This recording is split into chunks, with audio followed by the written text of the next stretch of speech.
Hey folks, it's me Roger back with another video. It's been a couple weeks, which can be an eternity in a record digger's life, right? Cheers. New Belgium Fat Tire out of the bottle. It's hot. Before I begin, I want to give a shout out to a new VC member. Actually, someone who been a long time commenter on my blog. It's really great to see his face. He made a VC video like a day ago. His channel is Roddus, Roddus 1000, and he's in New Zealand. And he just recently got himself a VPI turntable and a clear audio cartridge, and he's getting way back into vinyl, and he is showing some really interesting stuff. Really enjoyed those comps you showed. That was really cool. Hey man, so everyone watching this, go check out his channel. I'm sure you will dig what he has to show. Yeah, VC, you know, it can get kind of weird, but there's always new blood, and you know, try to keep things positive on my channel. And show records, so that's what I'm going to do now. Got some, trying to slow it down after the record show. So I only have a few new things, and I went on a little dig, and then I have a handful of things that I got some time ago but never showed for whatever reason. So got a dozen records here, and yeah, let's just begin with the new Beach House record, Depression Cherry, on Sub Pop. This kind of thing reminds me of Tim Guthrie at the Gozer's Den, because the packaging is so interesting. It's on clear vinyl, but the jacket is made out of this fuzzy felt stuff, kind of like that Bee Gees album, Odessa. And so the printing is on this felt. Yeah, Sub Pop really splashed out on this. I got all kinds of swag at the record store, a poster and a sticker and some other stuff, and like this huge, crazy poster made out of the same felt stuff as the record jacket. Now, when my local record store, Grammys, wants to give me swag, I take the swag. I've got a closet full of this stuff. What can I say? I'm a collector. The music, yeah. Dream Pop, Beach House. You know, they keep getting better and better in my estimation. If you like Beach House, you'll love this. Dream Pop, boy-girl duo, with definite '80s kind of sensibility. I noticed. You know, they probably weren't even around for the '80s, but. Anyway, Beach House, Depression Cherry, excellent. And the new Yo La Tango, stuff like that there on Matador. Have Yo La Tango ever made a bad record? No, they have never made a bad record, and this is beautiful. This is reminiscent of their Fake Book record, deliberately so. So it's an album of acoustic, mostly covers. Curious covers from Antietam, The Cosmic Rays, The Cure, Great Plains, Lovin' Spoonful, The Parliaments, Hank Williams, and then a couple of their originals kind of reimagined. And like the Fake Book record, which came out in '91, I guess, Dave Schramm plays lead guitar on this, gives it a real nice, tasty, twangy kind of feel. Beautiful. I've been a huge fan of Yo La Tango for 30 years. I mean, since I was a wee one in Boston trying to make the scene. I remember seeing them at TT the Bears when they were nobody. Yeah, Yo La Tango. Great. The new Uncle Acid, the Night Creeper. I guess they're no longer Uncle Acid and the Deadbeats. It's just Uncle Acid, I guess. I don't know. Doesn't say the Deadbeats anywhere on here. So yeah, their new one on Rise Above.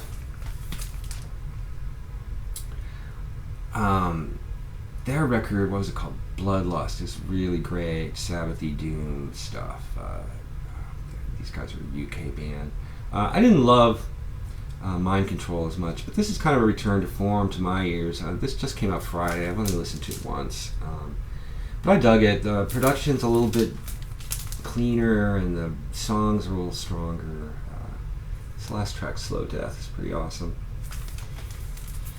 Yeah, I dig this stoner stuff. And speaking of the stoner stuff, this is a reissue of a classic stoner record. Originally came out in '97.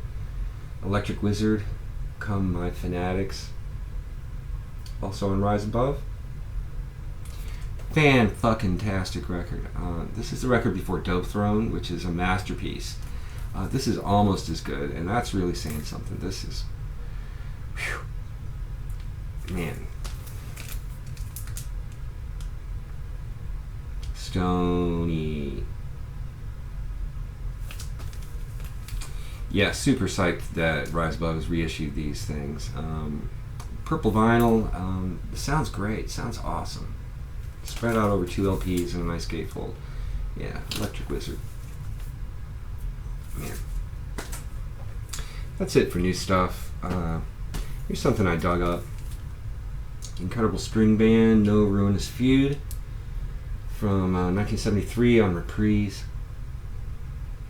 UK folk band, one of the most famous UK folk bands on, but this is actually my first Incredible String Band record. Isn't that sad? And this is not their finest hour.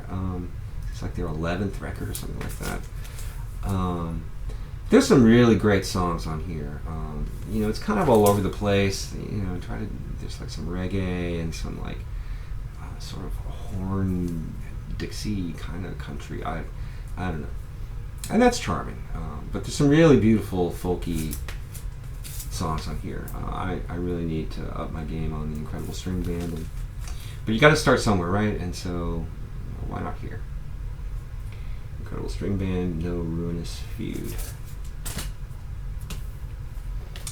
Here's one I took a chance on. I'm glad I did because it's really, really great record. Brute Force from 1970 on Embryo. Yeah, Embryo was Herbie Mann's label. And of course, Sonny Sharrock played with Herbie Mann. And Sonny Sharrock plays on this, which has kind of tipped the scales for me. Stanley Strickland on tenor sax and flute. Kind of a big band here. Yeah, this is killer. This is really good. One of those records that gets better as it goes along. It kind of starts off in kind of a soul, funky groove, and gets more and more kind of intense and jamming. Yeah, this is great. In fact, the tracks without Sonny Sharrock are actually some of the strongest tracks in here, I thought. Yeah, and these Embryo records have this like die cut here. You open it up and there's a bigger picture of them, and it's a unipack, which is unfortunate. Yeah, really cool record. Brute Force. Excellent. Found this the same day. Chick Corea Tones for Jones Bones. 1968 on Vortex. Now that swirl's not quite as sexy as a Vertigo swirl, but it's a swirl. And I believe this is the original pressing of this record, which has been reissued numerous times and repackaged. That sure looks like 1968. It was still in the shrink, but I took it off and cleaned it up, and it's virtually mint. Sounds fantastic. So early Chick Corea record, 68. So I guess he's involved with Miles Davis's Bitches Brew at this point. But this is an acoustic, fairly straight ahead jazz session with Joe Farrell, tenor sax and flute, Woody Shaw on trumpet, Steve Swallow on bass, and Joe Chambers on drums. So fairly straight ahead, but also a little bit out. Really fantastic. I mean, Chick Corea went on to do all kinds of stuff, but what a player. And this is a nice jazz piece, I think. Cool find. Here's an Oregon record I didn't have. Oregon with Elvin Jones together on Vanguard from 1976. Now, kind of an odd combination. Oregon, kind of proto New Age ECM kind of thing with the explosive drummer Elvin Jones. Not that Elvin Jones can't play sensitively, not at all. I don't mean to say that at all. But actually, this record sounds like kind of they don't really fit that well. And Ralph Tawner winds up playing a lot of piano, which is fine. I don't know. It's a period piece for sure. Neither one's finest moment, I don't think, but I don't know. Cool to add it to the collection, I think. As with this is a cheapo record, although it's a mint white label promo, which I just love. Star Drive with Robert Mason. Great cover. Intergalactic Trot from 1973 on Elektra. I have their second record on Columbia, and so when I saw this minty white label promo, I had to grab it. So yeah, this guy Robert Mason, university electronic music guy, knows what he's doing. Built this custom analog synthesizer in '73 so he could play polyphonically, more than one note at a time, which you couldn't really do back then, particularly in a live setting. And like that second record, this is kind of a mixed bag, but it's fun. This cover of Strawberry Fields Forever is, might have sounded pretty cosmic in '73, but now sounds kind of tired. But there's some funky, jammin', fusion-y, analog synth wonderfulness going on here. I dig it. And, white label promo, yeah, I could not leave that behind. Nor could I leave this behind. Paul Horn, Inside the Great Pyramid. This is a reissue. Originally came out in 1976, but this is an '83 reissue on Kuck, this German kind of new agey label, which is basically why I got it. I would normally want to try to find an original of this, but the Kuck label is so cool that I'm going to make this awful sound and show you the label because it's really cool if you've never seen it before. It's just really beautiful.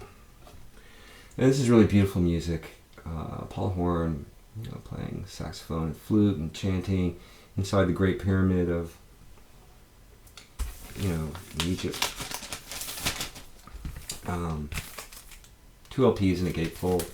Yeah, I couldn't resist. It's beautiful stuff.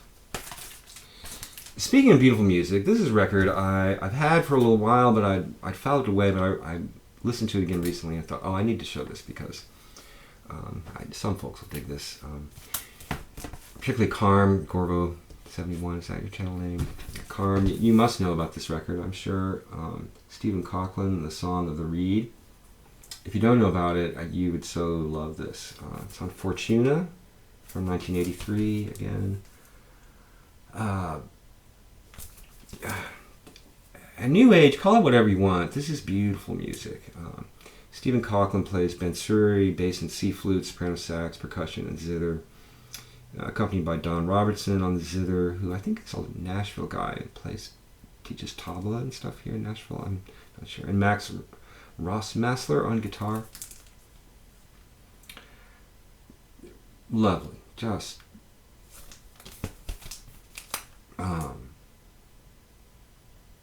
beautiful music, beautiful pressing, audiophile sound, cheap, it's $3 or something. Fantastic, highly recommended. As is this, and I remember some time ago, Chris, John Coltrane 68, posted it on Facebook, or it came up or something, and this is a record you see around a lot, and I finally decided to pick one up, and I'm glad I did. This is a great record. Walter Carlos, Sonic Seasonings, on Columbia from, I'm not sure, 72 or something like that. Columbia Masterworks, I believe. Let's open this up. Sorry about this sound. 2 LPs and a gatefold.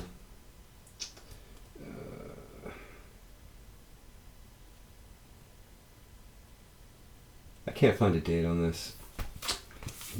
Early 70s. So Walter Carlos, the guy who did Switched on Bach, later Wendy Carlos. So after the success of Switched on Bach, Columbia let him do his magnum opus, which is this, Sonic Seasonings. And it's nothing like Switched on Bach, which has not aged well. I mean, I liked that when I was a kid, but it's a little gimmicky. This is not gimmicky. This is beautiful electronic music with field recordings. You know, it tries to portray the seasons in 4 sidelong tracks. Really, really, really good.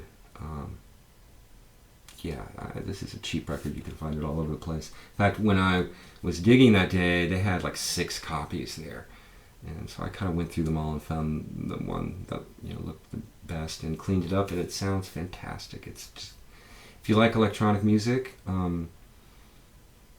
this is something you need to have in your collection. I think, considering how easy it can be found. And how great it is. Yeah, Walter Carlos, Sonic Seasonings. If you think it's going to be Switched on Bach, it's not. It's really fantastic. Alright, well, that's the records I have to show. Hope you enjoyed that. Thank you for hanging out with me. It's always fun interacting with you all. And again, welcome Roddus 1000. Yeah. I'll see you all soon. Take care.